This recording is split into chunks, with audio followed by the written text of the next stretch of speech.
Assalamu alaikum. My name is Salman Ali, and today I'm going to discuss about monetary economics. इससे पहले कि monetary economics को discuss करें,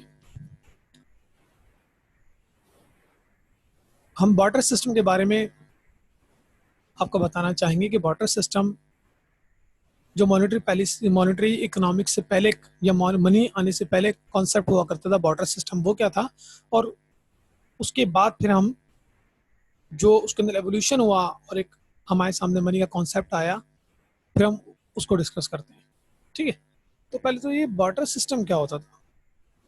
barter system एक ऐसा कॉन्सेप्ट था जिसमें गुड्स को गुड्स से एक्सचेंज करते थे। ठीक है, यानी गुड्स का गुड्स से तबादला होता था। बार्टर सिस्टम के अंदर कुछ डिफिकल्टीज थी, जिसमें सबसे इंपॉर्टेंट जो थी वो था लैक ऑफ कोइंसिडेंस।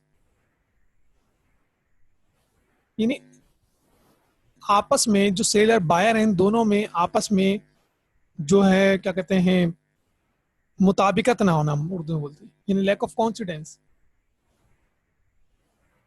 इत्तेफाक नहीं हो रहा दोनों को एक चीज पर। फॉर एग्जाम्पल, मैं बार्टर सिस्टम के दौर की बात करता हूँ आपसे कि मेरे पास फ्रूट्स हैं और फ्रूट्स ही सेल करता हूँ मैं। ठीक है, और मैं मार्केट में जाता हूँ और मुझे कोई प्रोडक्ट परचेज करनी है। फॉर एग्जाम्पल, मुझे शूज़ का एक पेयर परचेज करना है। ठीक है, अब मैं उसको जाके जो सेलर है उससे रिक्वेस्ट करता हूँ, ये बोलता हूँ कि मुझे आप जो है ये शूज़ दे दें और मुझसे आप इसके अगेंस्ट फ्रूट ले लीजिए। मगर जो सेलर है वो कहता है कि मुझे आपके फ्रूट्स की नीड नहीं है, मुझे कुछ और चाहिए। फॉर एग्जाम्पल, मुझे एक ड्रेस चाहिए, कपड़े चाहिए। ठीक है, तो इसको क्या बोलते हैं हम, लैक ऑफ कोइंसिडेंस। आपस में मुताबिकत ना होना, आपस में इत्तेफाक नहीं हो रहा है किसी एक चीज पर। तो मैं क्या कर सकता था उस दौर में, अगर मैं होता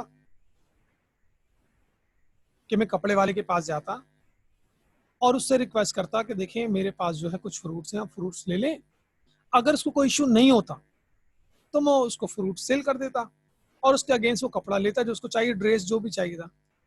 और फिर वो चीज़ लाके, वो प्रोडक्ट लाके, मैं जो शूज़ वाला है उसको देके उसको एक पेयर शूज़ का ले लेता। फिर एक और इश्यू आता है एक्सचेंज रेट का, कि भैया आपने जो मुझे ड्रेस दिए हैं वो 2 ड्रेस देंगे तो मैं आपको शूज़ दूंगा, ये अच्छे वाले शूज़ हैं फॉर एग्जाम्पल, और मैं इसको एक्सेप्ट नहीं करता।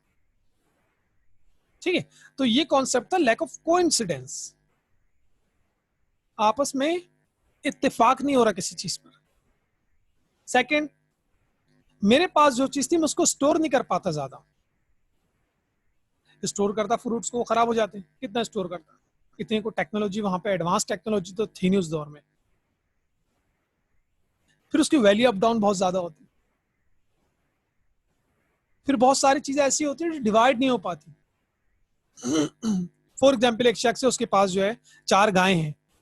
अब उसको कोई चीज परचेज करनी है तो क्या करेगा वो, आधी गायें तो नहीं देगा किसी को।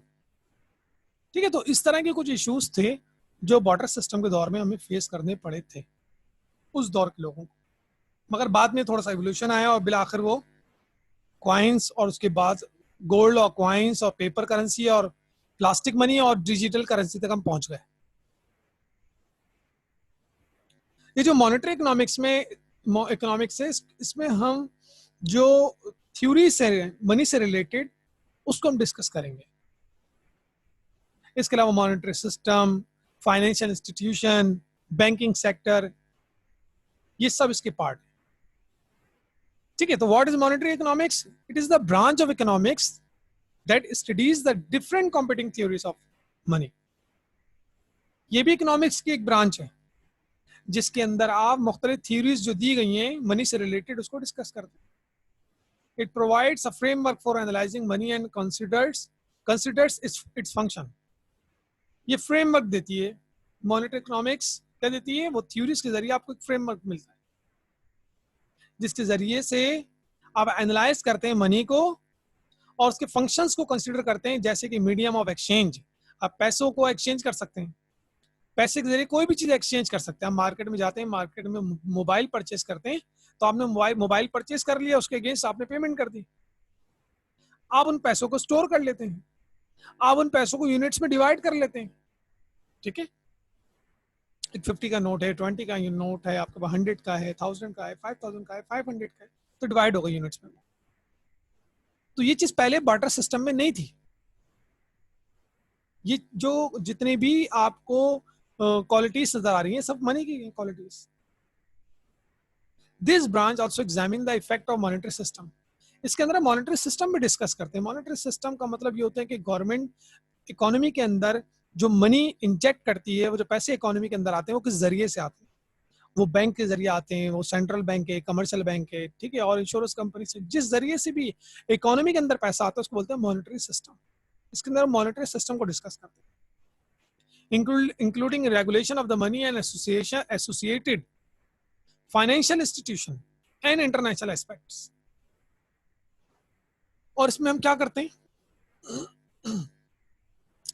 मनी से रिलेटेड जो रेगुलेशंस बने हैं, रूल्स रेगुलेशन बने हैं, जो फाइनेंशियल इंस्टीट्यूशन बनाता है, जो भी फाइनेंशियल इंस्टीट्यूशन पाकिस्तान में है, फॉर एग्जांपल हम बात करते हैं सेंट्रल बैंक की है, स्टेट बैंक ऑफ पाकिस्तान है, वो जितने भी रूल्स एंड रेगुलेशन बना रहे हैं, ठीक है, वो भी इसमें डिस्कस करते हैं। और इंटरनेशनल लेवल पे जो भी एस्पेक्ट्स हैं मनी से रिलेटेड, जैसे एक हमारे पास सेंट्रल बैंक का इतना क्या कहते हैं ऐसा कॉन्सेप्ट हमारे पास सामने आया कि इंटरनेशनल लेवल पे भी, यानी वर्ल्ड लेवल पे एक सेंट्रल बैंक बन गया, उसको बोलते हैं इंटरनेशनल मॉनेटरी फंड, IMF। तो जो इंटरनेशनल मॉनेटरी फंड है वो भी इसके अंदर आएगा, ठीक है, तो उसको भी डिस्कस करेंगे। तो मॉनेटरी इकोनॉमिक्स क्या है? मॉनेटरी इकोनॉमिक्स एक ऐसी थ्योरी है जिसके जरिए से हम मनी के बारे में डिस्कस करते हैं और उसके फंक्शंस को डिस्कस करते हैं, हम मॉनेटरी सिस्टम को डिस्कस करते हैं, इसके अंदर फाइनेंशियल इंस्टीट्यूशन और जो इंटरनेशनल लेवल पे जो भी इंस्टीट्यूशन बने हुए वो सब इस मॉनेटरी इकोनॉमिक्स में हम डिस्कस करते हैं। मॉनेटरी इकोनॉमिक्स में हम मनी और उसके रोल को डिस्कस कर रहे होते हैं कि एक मुल्क की इकोनॉमी के अंदर मनी का क्या रोल होता है। अगर मनी सप्लाई अपने लिमिट से इंक्रीज या डिक्रीज हो जाए तो उसका इम्पैक्ट क्या होगा,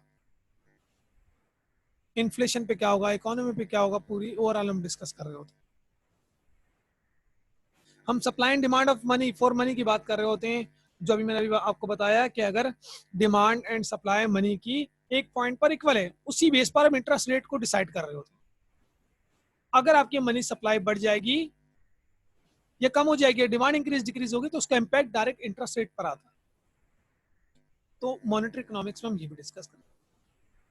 कमर्शियल बैंकिंग सिस्टम को डिस्कस कर रहे थे कि पाकिस्तान में जितने भी कमर्शियल बैंक्स हैं, ठीक है, वो जो कमर्शियल बैंक काम कर रहे हैं वो शेड्यूल बैंक हैं, नॉन शेड्यूल हैं, उनके फंक्शन क्या हैं, वो तमाम चीज़ें हम डिस्कस करते हैं मॉनेटरी इकोनॉमिक्स में। Central bank and monetary policy, जो सेंट्रल बैंक है पहले उसके बारे में डिस्कस करते हैं, और फिर उसके बाद जो मॉनेटरी पॉलिसी सेंट्रल बैंक बनाता है उसको भी स्टडी करते हैं इसके अंदर हम। और इसके अलावा जो मॉनेटरी पॉलिसी बनाता है सेंट्रल बैंक, जैसे कि अभी हमने देखा कि मॉनेटरी पॉलिसी सेंट्रल बैंक ने अभी चंद महीनों के अंदर ही पॉलिसी रेट कम होकर 7% तक आ चुका है, तो उसका इम्पैक्ट इन्फ्लेशन पे क्या आया, उसका हॉट मनी पे क्या इम्पैक्ट आया, ठीक है, तो ये सब चीजें भी हम डिस्कस कर रहे होते हैं इसके अंदर। इन्फ्लेशन,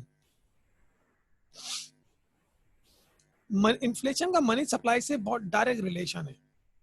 इन्फ्लेशन होने की बेस ये होती है कि मनी मार्केट में मनी सप्लाई इंक्रीज हो गई है, और मनी सप्लाई इंक्रीज होना रूट बनता है इन्फ्लेशन का।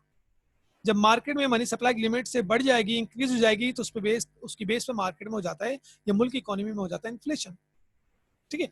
तो हम मॉनेटरी इकोनॉमिक्स में इन्फ्लेशन को भी डिस्कस कर रहे हो। Money and financial institution, monetary economics में हम मनी, उसके फंक्शन, उसकी qualities, paper money, plastic money, digital money, इन सबको डिस्कस करेंगे।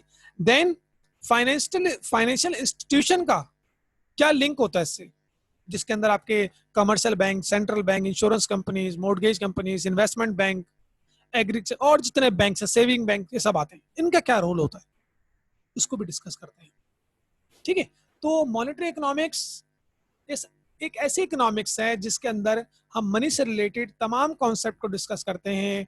हम जो है बैंक्स को डिस्कस कर रहे होते हैं, चाहे वो गवर्नमेंट बैंक हो, चाहे वो आपका कमर्शियल बैंक्स हो, वो इंश्योरेंस कंपनी हो, मॉर्गेज बैंक हो, इन्वेस्टमेंट बैंक्स हो, सेविंग बैंक्स हो। ठीक है, इसके अलावा जो आपका इंटरनेशनल लेवल पे बात करें तो आपका IMF एक इंटरनेशनल मॉनेटरी फंड वो भी आता है इसके अंदर। ठीक है, इन्फ्लेशन को भी डिस्कस करते हैं। ठीक है, मॉनेटरी पॉलिसी इसके अंदर आती है। फिलहाल ये पूरा ओवरऑल एक छोटा सा इंट्रोडक्शन, ब्रीफ इंट्रोडक्शन था जो हमने आपके सामने पेश किया है, और इंशाल्लाह ताला ये इसके जरिए से आपको कम से कम ये क्लियर हो गया होगा कि मॉनेटरी इकोनॉमिक्स होती क्या है और उसका जो रोल होता है सोसाइटी के अंदर या उसका स्कोप जो होता है वो कितना होता है। ठीक है, hope you like this video. Thank you very much. अल्लाह हाफिज़।